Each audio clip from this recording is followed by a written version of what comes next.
जय संविधान, जय भीम, महात्मा गांधी की जय, कोर्ट से मुर्दाबाद। देखिए, देश के निवेशक जो शेयर मार्केट में निवेशित हैं, वो उनकी कुछ आशा जगी थी, थोड़ी खुशी उनके अंदर लौटी थी। पिछले 6 महीने से लगातार शेयर मार्केट जिस तरह से टूट रहा था और करीब 92 लाख करोड़ रुपए का नुकसान भारतीय शेयर धारकों को हुआ था और बहुत सारे घरों के बजट गड़बड़ा गए थे, ईएमआई देने में उनको परेशानी हो रही थी, लोन वापस करने में उन्हें परेशानी हो रही थी, क्योंकि बहुत नई जनरेशन के लोगों ने डीमैट अकाउंट खुलवाए थे, एसआईपी की थी, भरपूर पैसा लगाया था, भरपूर बचत शेयर मार्केट में तब डाली थी। Unified pension scheme, new pension scheme के माध्यम से सरकार ने जबरन कर्मचारियों से पैसा इकट्ठा करके शेयर मार्केट में डाला था। अब ये शेयर मार्केट जब 20-22% टूटा तो देश की जनता का बहुत बड़ा नुकसान हुआ। देश की जनता ये नहीं समझ रही थी कि बाकी देशों के अंदर तो शेयर मार्केट इतना नहीं टूट रहा है, भारतवर्ष के अंदर इतना क्यों टूट रहा है। 2 दिन भारत के शेयर धारकों की हिम्मत थोड़ी बढ़ी थी, क्योंकि शेयर मार्केट ने थोड़ा सा उछाल लिया था और 2-3 दिन के अंदर करीब करीब 2% शेयर मार्केट बढ़ा था। तो लोगों को लगा कि 22% लार्ज कैप गिरे, मिड कैप 21-22% गिरे, स्मॉल कैप 22-23 गिरे। अब ये 2% की उछाल ये दिखा रही थी, लोगों को आशा दिला रही थी, ढांढस दिला रही थी कि शायद उनका डूबा हुआ पैसा वापस आ जाएगा। लोगों के चेहरे पे मुस्कान आ गई थी। आज जब मार्केट खुला 9:15 बजे, जो एसजीएक्स निफ्टी है, मतलब पहले एसजीएक्स निफ्टी था, अब तो गिफ्ट निफ्टी है, अहमदाबाद के अंदर आ गया। पहले विदेश में हुआ करता था, गुजरात को एक और कृपा मिली, अब गिफ्ट निफ्टी अहमदाबाद के अंदर आ गया। खैर चलिए, गुजरात की बात ही अलग है।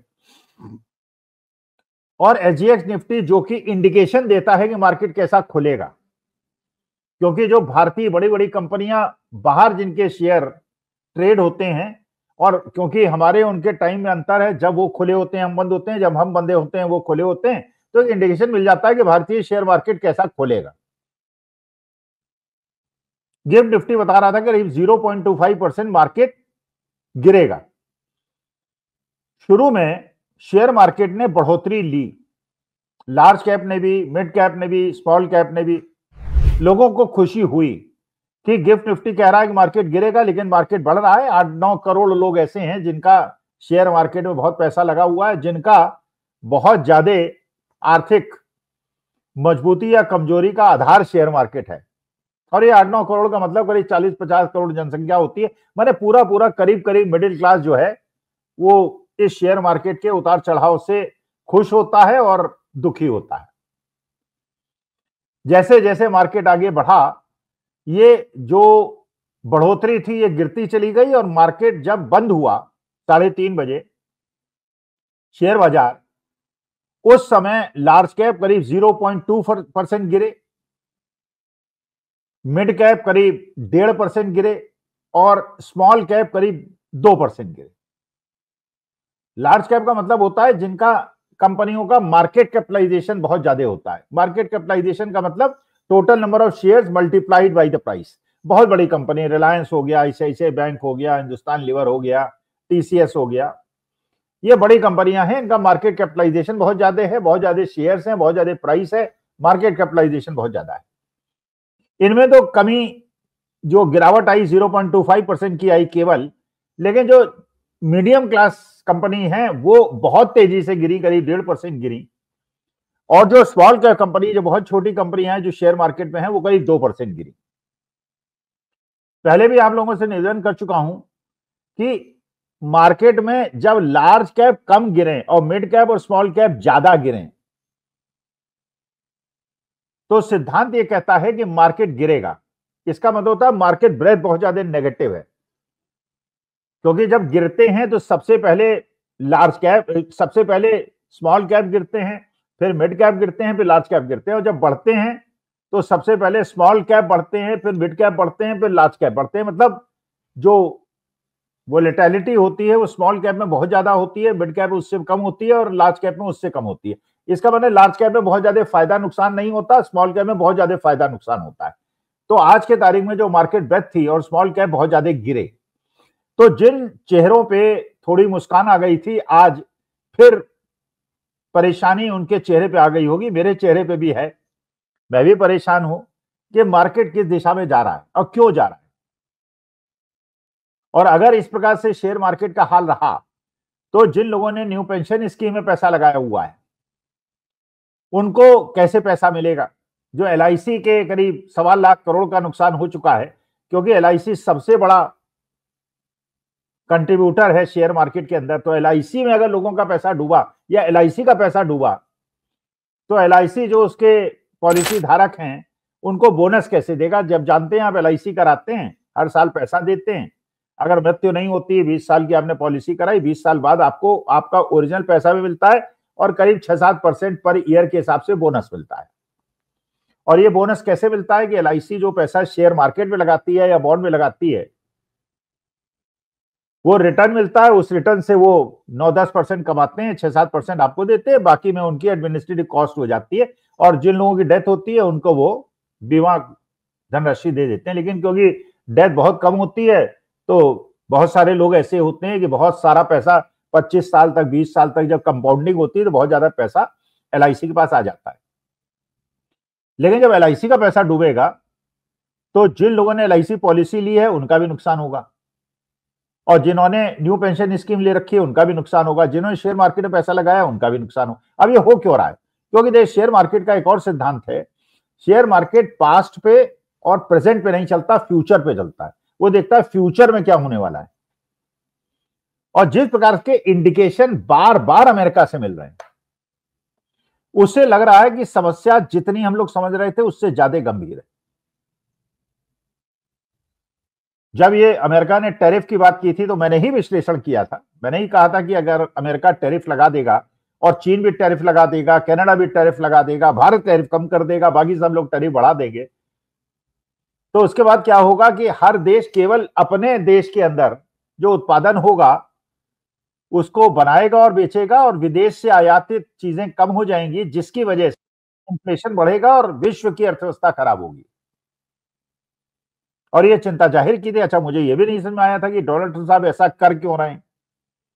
अब धीरे धीरे बात समझ में आ रही है डोनाल्ड ट्रंप साहब ऐसा कर क्यों रहे थे।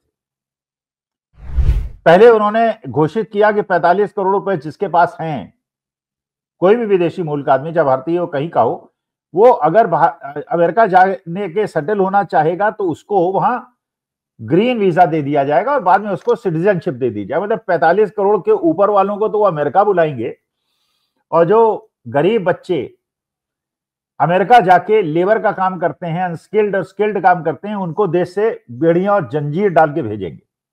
माने अमीर विहीन हो जाएगा हमारा देश और वो गरीब विहीन हो जाएंगे और सारे गरीब हमारे देश के अंदर आ जाएंगे। इसके बाद अब ये बात समझ में आई कि डोनाल्ड ट्रंप साहब ने और एलन मस्क ने ये क्यों करवाया था।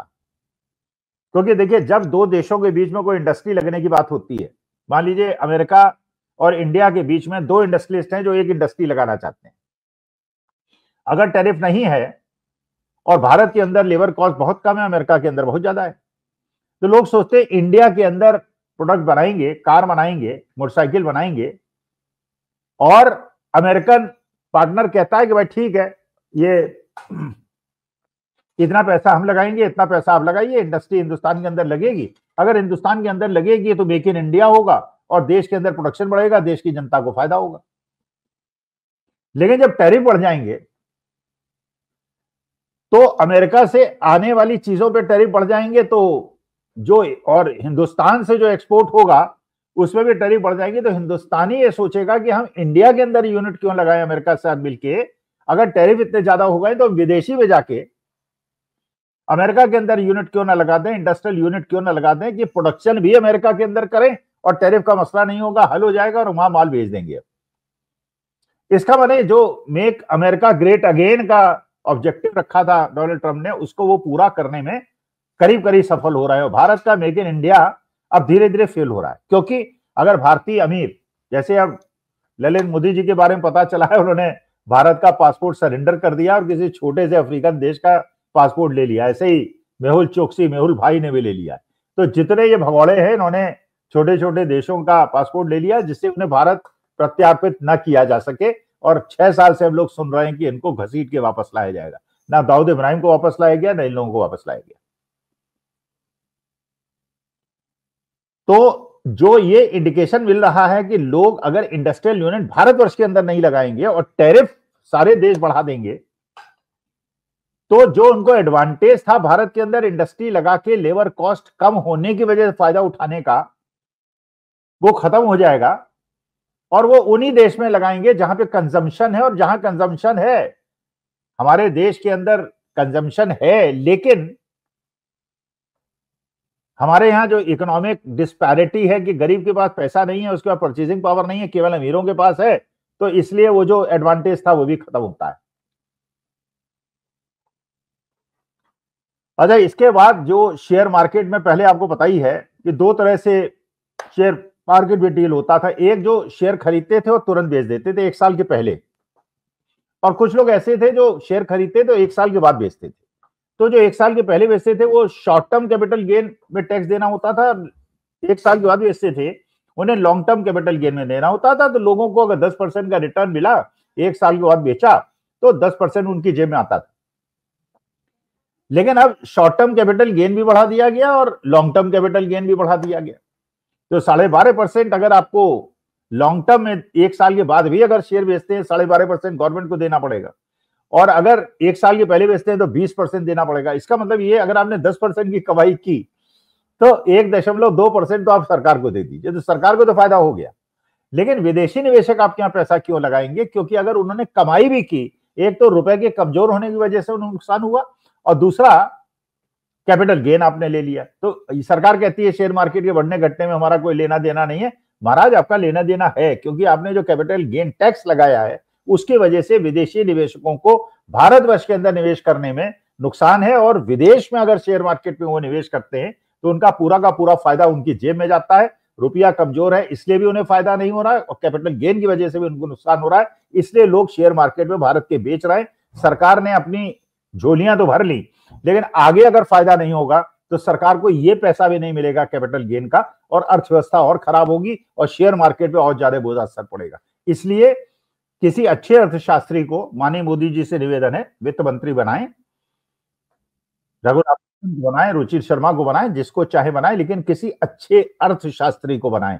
वहां राज्यसभा में लाना है, राज्यसभा में ले आए। राज्यसभा लाने में क्या परेशानी है? निर्मला जी भी तो राज्यसभा से आई है, वो कौन सा लोकसभा से जीत के आई है। नमस्कार, धन्यवाद और प्रणाम।